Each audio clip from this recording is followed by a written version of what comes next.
لله نحمده ونستعينه ونستغفره ونعوذ بالله من شرور أنفسنا ومن سيئات أعمالنا من يهده الله فلا مضل له ومن يضلل فلا هادي له أشهد أن لا إله إلا الله وحده لا شريك له وأشهد أن محمدا عبده ورسوله وبعد. Terakhir kita bahas langit. Langit merintih. Beliau mengistilahkan dengan attatis sama. Atitun huwa sarihur rahli 'ala al-ba'ir. Suara beban yang berada di atas kendaraan unta. Hari itu beban-beban ditaruh di atas unta, kemudian dipakai kayu atau apa biar tidak jatuh. Tidak mungkin kayu itu seperti besi dilas sehingga tidak mengeluarkan bunyi, ya. Karena saking beratnya beban itu, kayu itu berbunyi. Mungkin bahasa kita berderit gitu. Nah, kira-kira begitu. Bunyi langit berbunyi seolah merintih keberatan. Kenapa? Kenapa? Karena dan pantas langit itu merintih keberatan. Kenapa? Ma min maudhi'i arba'i asabi' minha. Tidak ada satu tempat walaupun 4 jari. 4 jari sekian, ya. Berapa senti ini? Mungkin sekitar 10 senti. Ya. Illa fihi malakun qa'imun aw raki'un aw sajidun. Kecuali tempat itu dipakai oleh malaikat untuk berdiri, untuk ruku, untuk sujud menyembah Allah. Pernah terjadi dan itu bersamaan. Mungkin kala itu saja atau berulang, wallahu a'lam. Yang jelas Nabi menerangkan kepada para sahabat, langit pernah merintih keberatan. Nah, tahulah kita dari sini dan juga dari dalil-dalil lain bahwa langit itu betul-betul atap seperti atap kita ini. Nah, di atas langit itulah ada malaikat. Menurut antum, gedean bumi apa gedean langit? Jelas. Bumi itu kan dinaungin oleh langit. Gitu ya.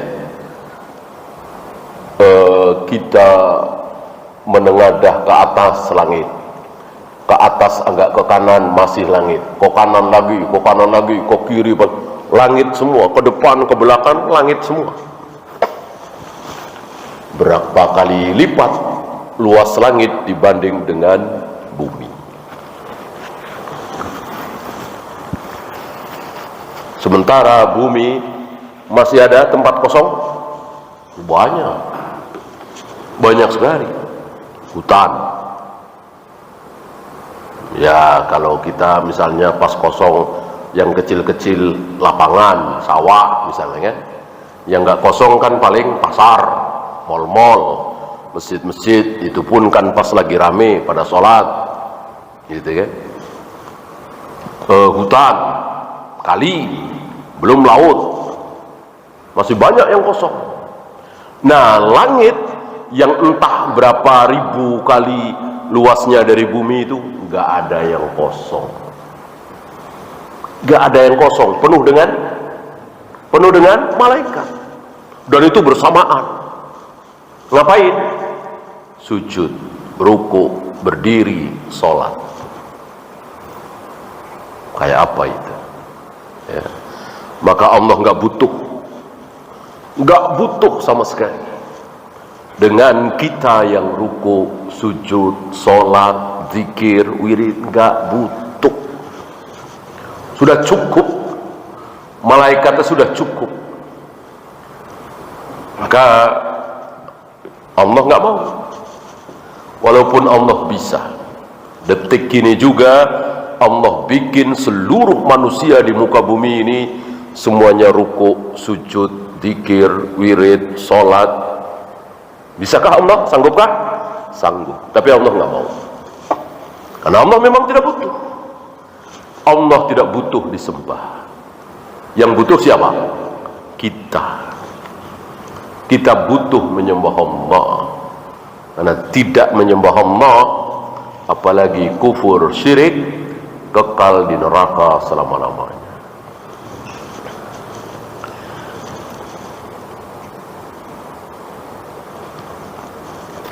Ya, ini hadis terakhir yang beliau bawakan dalam rangka menerangkan malaikat. Ya, kan malaikat, kan Allah, kemudian malaikat, ya. Sekarang kitab. Ya.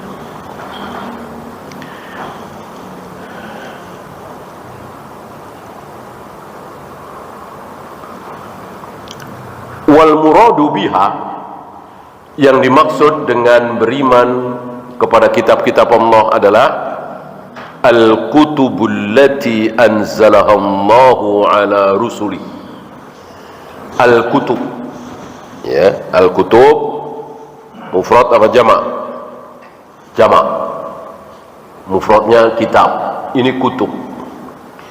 Jadi kitab-kitab yang pernah Allah turunkan kepada para nabi, para rasul. Li'annahu ma min rasulin illa anzalallahu alaihi kitaban. Karena tidak ada nabi, tidak ada rasul kecuali pasti diturunkan kitab kepadanya. Ya. Mana dalil? Saya bacakan. Ini terdapat dalam suratul Baqarah 213. Kana an-nasu ummatan wahidatan. Dulu manusia itu umat yang satu, bersatu padu. Kalau pengen tahu persatuan umat, di sini nih. Dulu pernah terjadi dan tidak akan pernah kembali lagi. Jadi istilah kita tinggal kenangan. Persatuan manusia itu tinggal kenangan. Nggak akan terulang lagi persatuan manusia.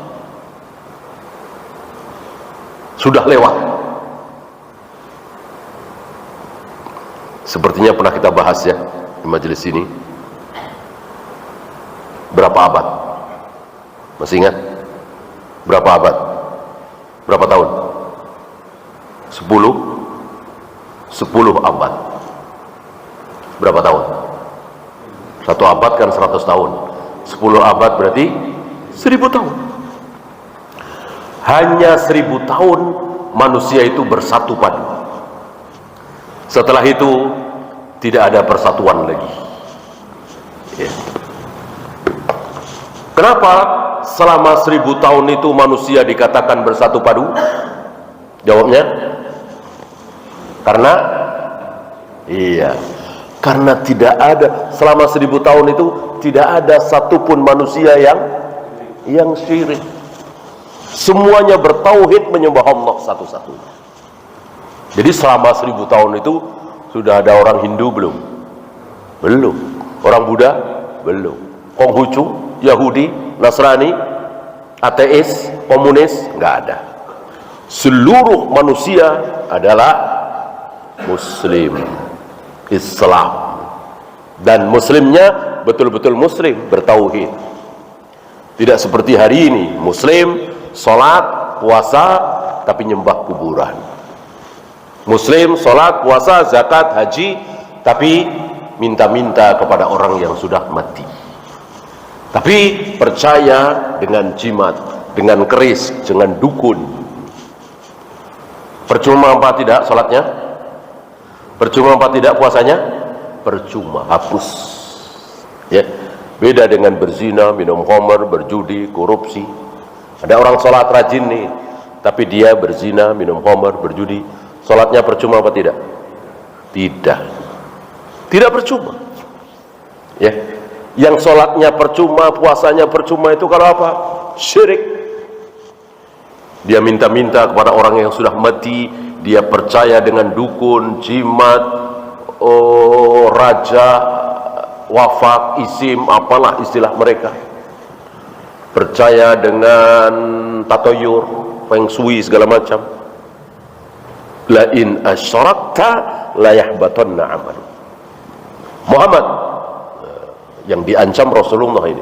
Muhammad, la in asyrakta, failnya anta. Muhammad, jika engkau berbuat syirik, hapus seluruh amalmu. Rasulullah alaihi salatu wassalam diancam oleh Allah, apalagi kita. Adapun berzina, minum khamr, berjudi, membunuh, korupsi, salat tidak percuma salat. Puasanya percuma? Tidak. Ya. Oh, hapus karena berzina, karena minum khamr? Enggak. Yang menghapuskan amal adalah apa tadi? Syirik. Menghapuskan seluruh amal. Hanya syirik.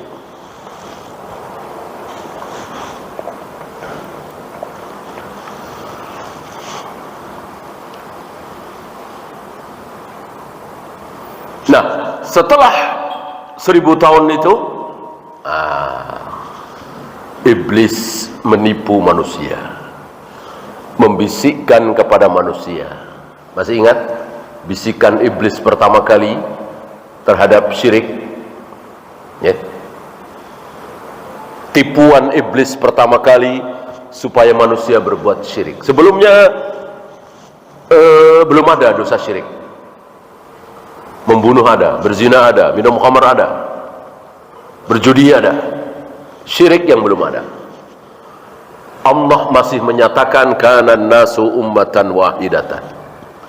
Dulu manusia itu umat yang satu. Tidak ada yang menyekutukan Allah. Nah, tipuan iblis pertama kali agar manusia, agar kaum muslimin berbuat syirik adalah apa?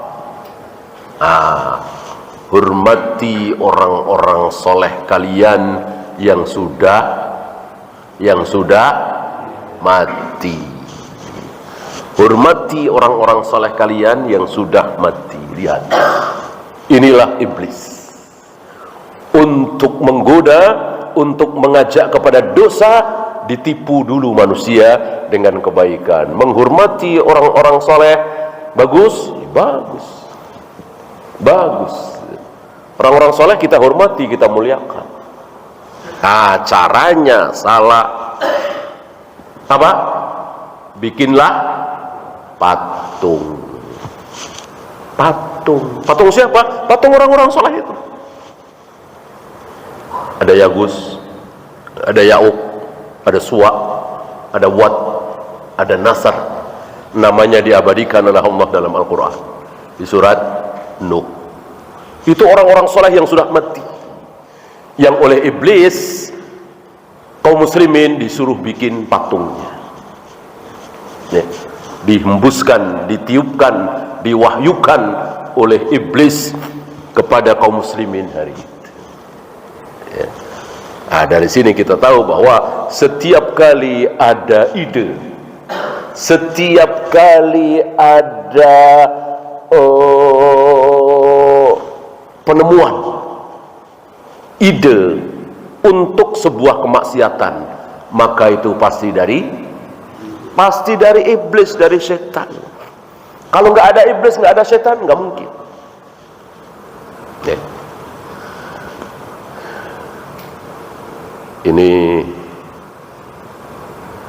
Ini kalau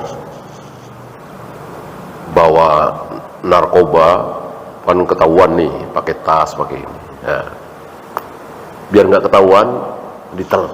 Gitu. Nah, besoknya lihat kotorannya. Pasti yang menyuruh itu iblis, setan. Seandainya tidak ada iblis, tidak ada setan, nggak mungkin manusia berpikiran seperti itu. Gitu ya.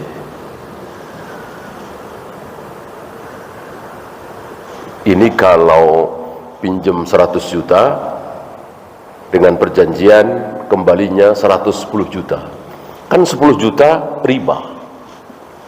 Nah, gimana caranya supaya tidak riba? Kesannya tidak riba. Nah, diputar-putar oleh mereka. Ya. Akhirnya muncul apa yang Nabi sabdakan, yusammunaha bighairi ismiha, memberikan nama dengan yang bukan namanya.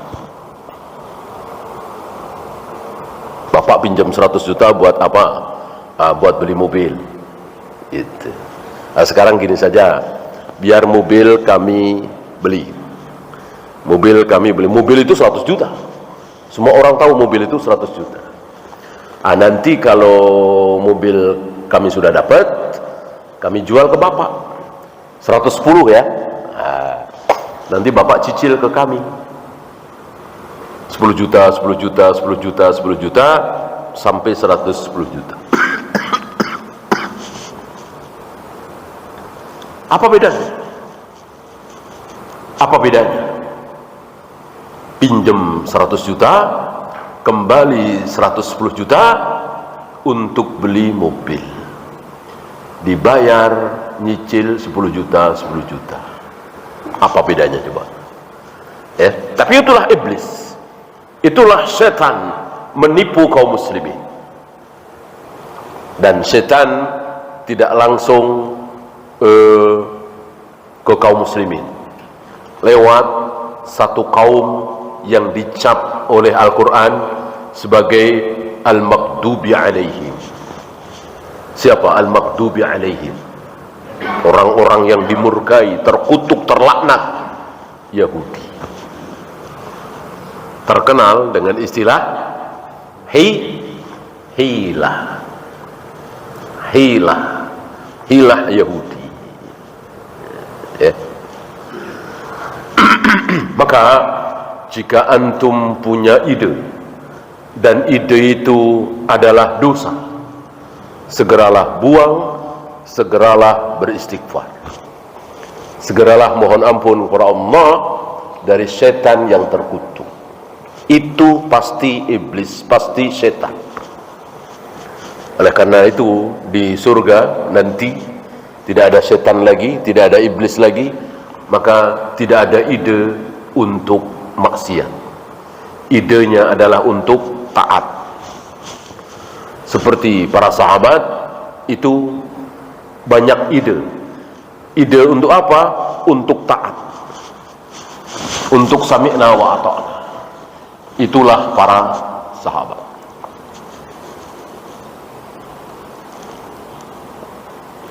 Oleh karena itu dibenarkan oleh wahyu. Ya. Seperti Abu Bakrah. Abu Bakrah punya ide supaya tidak masbuk. Padahal Rasul dan para sahabat sudah rukuk pertama. Maka Abu Bakrah punya ide. Belum sampai saf sudah rukuk. belum sampai saf sudah ruku. Sambil ruku sambil maju selangkah dua langkah, ya. Atau mungkin sami Allahu liman hamidah baru dia maju. Karena orang yang mendapati imam sedang ruku sudah dihitung dapat 1 rakaat apa belum? Sudah. Maka keliru kalau ada orang mengatakan kalau enggak baca Al-Fatihah enggak dapat 1 rakaat. Ini menyelisihi nas dalil. Abu Bakrah salah satunya. Dan Nabi tahu ini. Dan Nabi tidak menyuruh Abu Bakrah untuk menambah 1 rakaat. Karena Abu Bakrah mendapati imam sedang ruku. Sempat ikut ruku gitu maksudnya. Nah, itu salah satu contoh sahabat punya ide untuk apa? Untuk taat kepada Allah.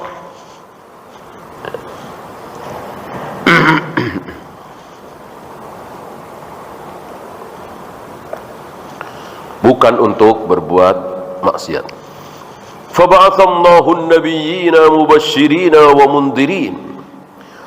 Lalu setelah terjadi kesyirikan pertama kali itu, Allah utus para nabi, para rasul sebagai basyiran wa nadhiran, pemberi kabar gembira dan pemberi kabar buruk, surga neraka. Kalau begini surga, kalau begini neraka. Basyiran wa nadhiran. Wa anzala ma'ahumul kitab, dan Allah turunkan bersama para nabi itu apa? Kitab. Tahulah kita dari ayat ini Al-Baqarah 213 bahwa satu nabi satu kitab. Ya. Maka keliru kalau orang mengatakan kitab itu cuma Al-Quran, Zabur, Taurat, Injil. Paling suhuf lah, suhuf Nabi Ibrahim. Berarti cuma 5. Keliru. Yang benar ada berapa? Puluhan, mungkin ratusan, mungkin ribuan. Hanya Allah yang tahu. Adapun yang disebut dalam Al-Quran dan Sunnah, betul cuma 5 itu. Al-Quran, Taurat, Injil, Zabur, satu lagi suhuf. Suhufi Ibrahim wa Musa, suhuf lembaran-lembaran. Nabi Musa dapat 2, suhuf juga, Taurat juga. Nabi Ibrahim cuman suhuf. Nabi Isa Injil, Nabi Daud Zabur, ya.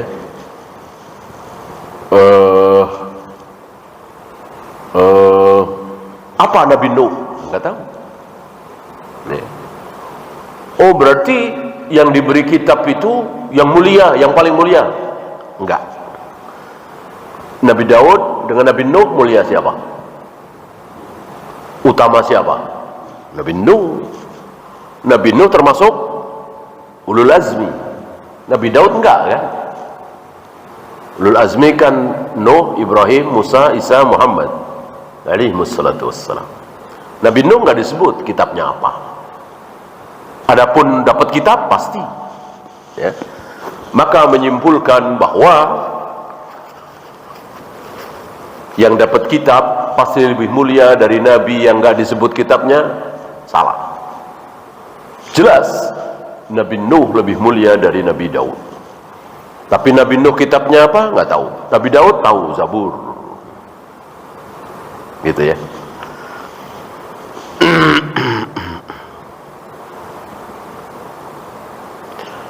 وَجَعَلْنَا فِي ذُرِّيَّتِهِمَا النُّبُوَّةَ وَالْكِتَابِ. Ini di surat Al-Hadid. Kami jadikan pada keturunan mereka nubuwah. Maksudnya Nabi Ibrahim, Nabi Ismail, keturunannya ada nubuwah, kenabian. Wal kitab, dan kitab. Ya. Semakin jelas dengan ayat ini bahwa para nabi, para rasul diberi kitab. Wa anzalna ilaikal kitaba bil haqqi musaddiqan lima baina yadayhi. Banyak sekali dalil-dalilnya. Ini hanya beberapa dibawakan oleh beliau.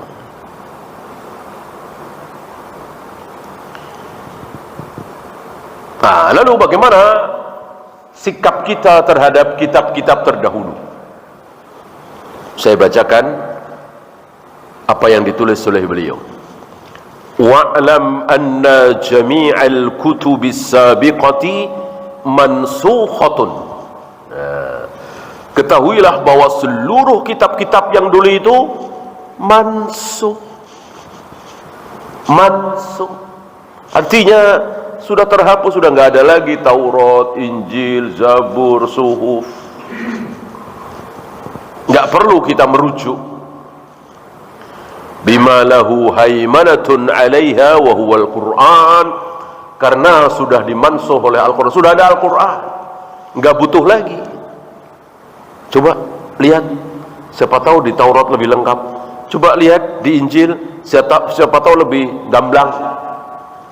Di Al-Quran kan kurang jelas.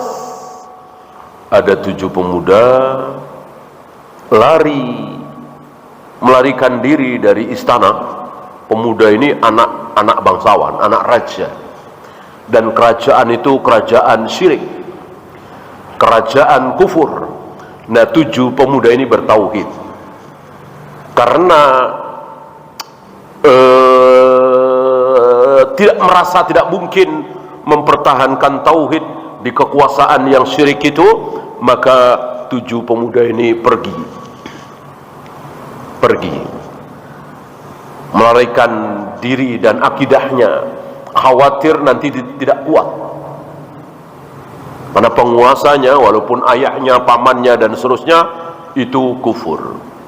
Nah, melarikan diri, kemudian berjalan jauh, lalu lelah, capek, lalu istirahat di dalam gua. Tertidurlah di situ selama 300 tahunan atau 310 tahun. Kemudian bangun lagi. Itu kan dahsyat sekali kisahnya. Cuman disebut dalam 3 ayat pendek. Enggak mungkin, kalau istilah kita ya, pembaca puas, enggak mungkin. Ya.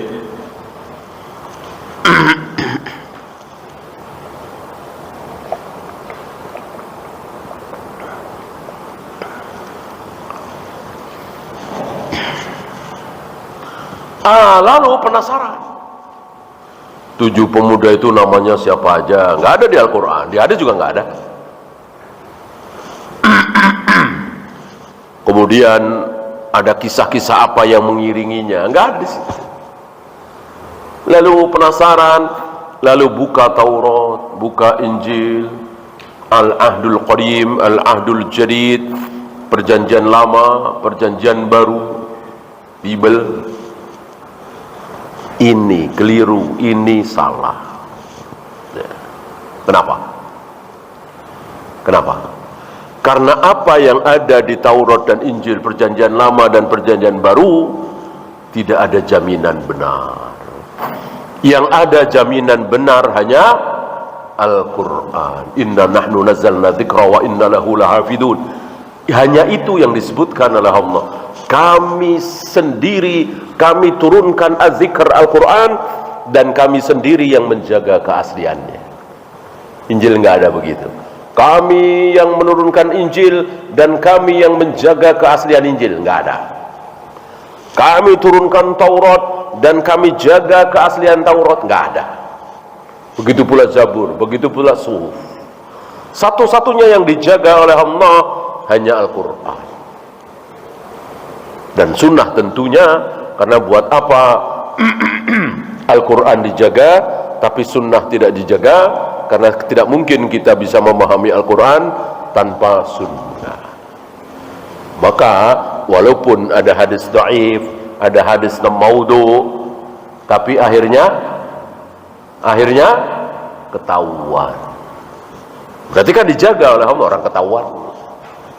Kecuali nggak ketahuan ya. Semua hadis di muka bumi ini sahih semua, baru itu nggak ketahuan.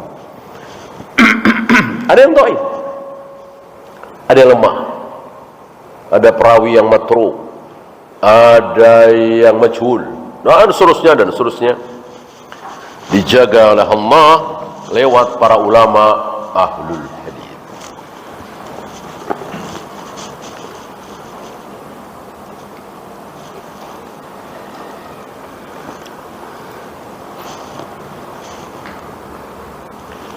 Kullul kutubi mansukhatun bil Qur'an fala yu'malu biha syar'an. Seluruh kitab yang pernah ada di muka bumi dimansuh oleh Al-Quran, maka tidak boleh diamalkan. Tidak boleh diamalkan.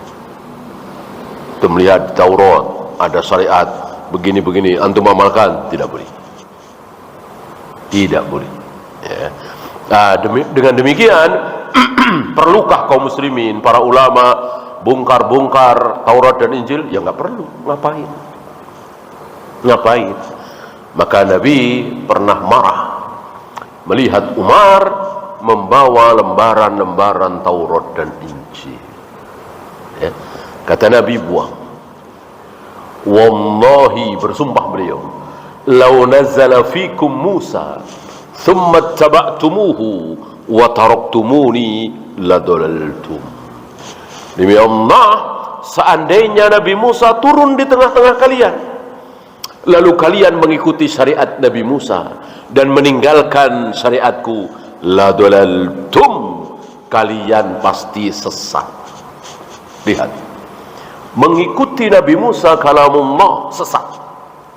Kalau Rasulullah Muhammad sallallahu alaihi wasallam sudah diutus, maka tidak boleh ada syariat lagi kecuali syariat Muhammad sallallahu alaihi wasallam. Mengamalkan syariat beliau otomatis mengamalkan syariat seluruh para nabi, para rasul. Karena kan sama saja dalam masalah akidah, dalam masalah tauhid, dalam masalah khobar, sama persis. Tidak ada perbedaan secuil pun dalam masalah akidah, dalam masalah tauhid, dalam masalah khobar. Baik khobar yang telah lalu atau khobar yang akan datang, nggak ada perbedaan. Ada sedikit perbedaan dalam masalah ibadah. Dulu Bani Israel, umat Nabi Musa alaihi salatu wassalam, kalau pakaiannya terkena najis, maka pakaian itu digunting, dipotong. Beda kan dengan kita. Dulu Nabi Lut boleh menikah dengan perempuan kakak beradik. Ada adik kakak A dan B, dua-duanya dinikahi sekaligus, boleh. Istrinya Nabi Lut dua-duanya kakak beradik. Syariat Islam kan tidak boleh, kecuali sudah dicerai dulu atau sudah meninggal. Boleh menikahi adiknya atau kakaknya. Contohnya Utsman menikah dengan putri Nabi Ruqayyah meninggal. Utsman kemudian nikah dengan adiknya Ruqayyah, putri Nabi, bernama Ummu Kulsum. Maka Utsman dijuluki dengan Dzunnurain, yang memiliki dua cahaya. Belakangan Ummu Kulsum juga meninggal. Nabi mengatakan, seandainya aku masih punya anak perempuan, putri, akan aku nikahkan dengan Utsman. Nabi berbicara seperti ini karena tahu keutamaan Utsman, keilmuan, ketakwaan Utsman. Ya.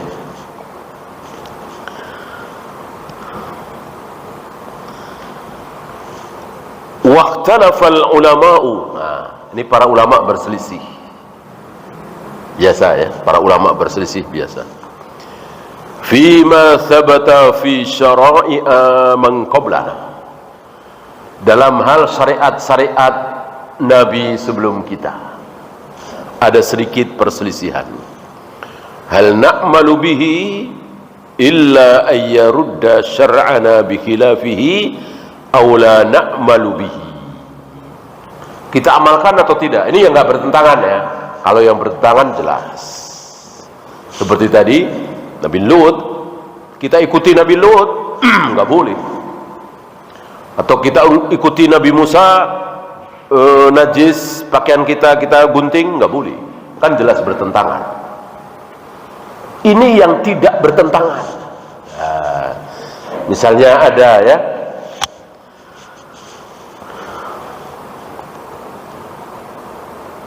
minal ulama'i man qala, ini pendapat sebagian ulama, inna syar'a man qablana syar'un lana, syariat Nabi terdahulu otomatis syariat kita, malam yarudda syar'una bi khilafihi, selagi tidak bertentangan dengan syariat kita.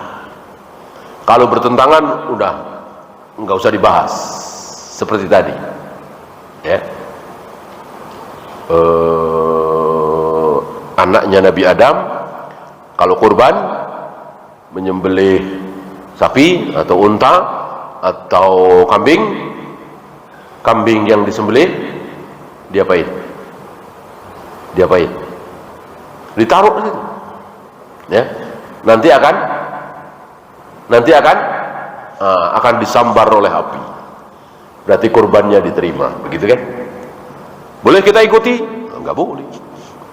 Kita kalau kurban menyembelih kambing, menyembelih sapi, dagingnya harus dibagi-bagikan. Boleh kita ikut makan, boleh kita hadiahkan, walaupun bukan orang miskin kita kasih.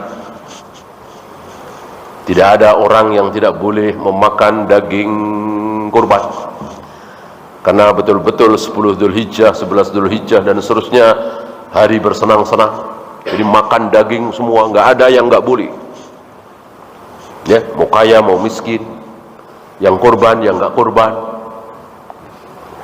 Bahkan orang kafir kalau kira-kira kita beri lalu ada harapan dia masuk Islam, kasih.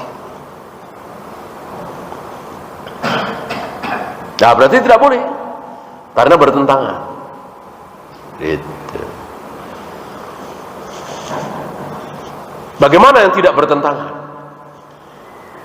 Artinya tidak jelas atau kita tidak tahu ya, tidak ada riwayat pelarangan dalam Al-Quran dan Sunnah. Ambil contoh Nabi Ibrahim ketika beliau mengunjungi siapa? Anaknya Nabi Ismail di Mekah, datang jauh dari Syam ke Mekah. Sampai Mekah, Nabi Ismail sedang tidak ada di rumah. Yang di rumah siapa? Istrinya. Lalu ngobrollah Nabi Ibrahim dengan menantunya itu. Dari obrolan itu banyak kalimat-kalimat yang buruk, mengeluh, membicarakan keburukan suami dan seterusnya dan seterusnya dan seterusnya. Maka Nabi Ibrahim memberikan pesan, nanti kalau suamimu pulang, suruh dia mengganti palang pintu ya. Ya sudah, Nabi Ibrahim pergi lagi. Pas Nabi Ismail pulang, disampaikan oleh istrinya, tadi ada orang tua datang tadi atau kemarin ya, mungkin kan perginya mungkin beberapa hari. Orang tua begini, dia ngobrol, dia pesan bahwa engkau disuruh mengganti palang pintu. Nabi Ismail mengatakan kepada istrinya itu bahwa yang datang itu adalah ayahku, mertuamu Nabi Ibrahim Khalilullah. dan dia berpesan kepadaku supaya mengganti palang pintu adalah supaya mengganti engkau sebagai istriku. Engkau istri yang tidak baik, ya, karena begini. Lalu dicerai. Bolehkah perbuatan Nabi Ibrahim ini kita contoh? Gitu ya. Menurut beliau boleh. Karena tidak ada ayat, tidak ada hadis yang menyatakan pelarangan, yang bertentangan, gitu. Nabi bersabda, orang tua tidak boleh ikut campur dalam rumah tangga anaknya. Gak ada begitu kan? Gak ada begitu ya. Berarti orang tua boleh ikut campur dalam rumah tangga anak laki-lakinya. Itu Nabi Ibrahim. Berarti antum kalau punya mantu kok tidak baik, bermaksiat, suruh pakai jilbab nggak mau, sholat susah, antum boleh perintahkan anak laki-laki antum untuk menceraikan istrinya, mengikuti syariat Nabi Ibrahim. Bolehkah? Boleh. Karena tidak bertentangan, tidak ada pelarangan. Bahkan ini ditirukan oleh siapa? Antum masih ingat? Di umat ini ditiru oleh siapa? Ditiru oleh Umar. Ditiru oleh Umar. Umar memerintahkan anaknya Ibnu Umar untuk apa? Untuk menceraikan istrinya. Ya.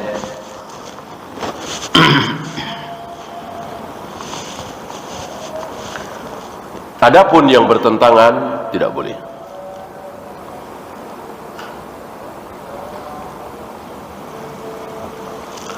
Apa misalnya yang bertentangan? Nabi Yusuf.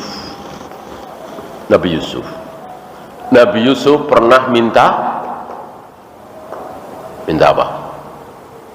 Minta kepada Al-Aziz, penguasa Mesir, minta apa? Minta jabatan. Waj'alni ala khazainil ardi inni hafidun alim. Jadikan aku orang yang berkuasa dalam masalah pangan. Mungkin kalau sekarang seperti Menteri Pertanian. Jadikan aku Menteri Pertanian. Nah, minta jabatan kan? Bolehkah kita contoh? Nggak boleh. Kenapa? Kenapa nggak boleh? Bertentangan dengan syariat Nabi Muhammad SAW. Rasulullah sudah melarang, la tas'alul imarah. Jangan kalian minta jabatan, dan jangan kalian memberi jabatan kepada orang yang minta. Nggak boleh. Misalnya antum punya posisi sebagai orang yang berhak memberikan jabatan, tidak boleh diberikan kepada orang yang minta jabatan. Ya, misalnya presiden ada yang minta, Pak Presiden tolong jadikan saya gubernur. Nggak boleh. Presiden tidak boleh memberikan jabatan gubernur itu kepada dia karena dia sudah minta. Ini terjadi pada diri Abbas. Abbas pernah meminta kepada Nabi alaihi salatu wassalam untuk diberi jabatan sebagai orang yang mengurus air Zam-Zam. Tidak diberi oleh Nabi sallallahu alaihi wasallam. Karena memberikan jabatan kepada orang yang minta jabatan haram. Tidak boleh.